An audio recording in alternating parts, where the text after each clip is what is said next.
কি হতো যদি কাকাশি আকাতসুকে জয়েন করতো, চলো দেখি। দেখো, অ্যাকচুয়ালি এটা সম্ভব নয়, কেননা কাকাশির নিজের ইমোশনের ওপর পুরো কন্ট্রোল আছে।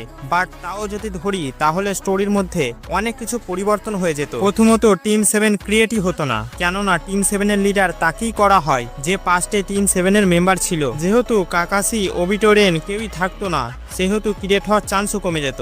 আর হলেও নারুটো, সাসকে ওই টিমে থাকতো না, তাই তাদের রাইভেলিও দেখতে পাওয়া যেত না। আর এদিকে কাকাশি আকাতসুকে জয়েন করার পর পিনের কাছে সব ইনফরমেশন নিয়ে নাইনটেলকে পাওয়ার জন্য লিভ ভিলেজে অ্যাটাক করার প্ল্যান করতো। আর হয়তো ইতাচিকে তার পার্টনার করে দেওয়া হতো, কেননা তারা আম্বুতে একসাথেই ছিল আর কাকাশি তার লিডার ছিল। এরপর স্টোরির মধ্যে বড় একটা টুইস্ট হতো, ইতাচি আর কাকাশির মধ্যে বড় একটা ফাইট দেখতে পাওয়া যেত, কারণ ইতাচি আকাতসুকে ভিলেজ থেকে দূরে রাখার চেষ্টা করতো আর কাকাশি অ্যাটাক করার। আর হয়তো এই ফাইটে ইতাচি কাকাশিকে মেরেই দিত, কারণ ভিলেজে যদি কেউ হাত দেয় শালা মারবো এখানে, লাশ পড়বে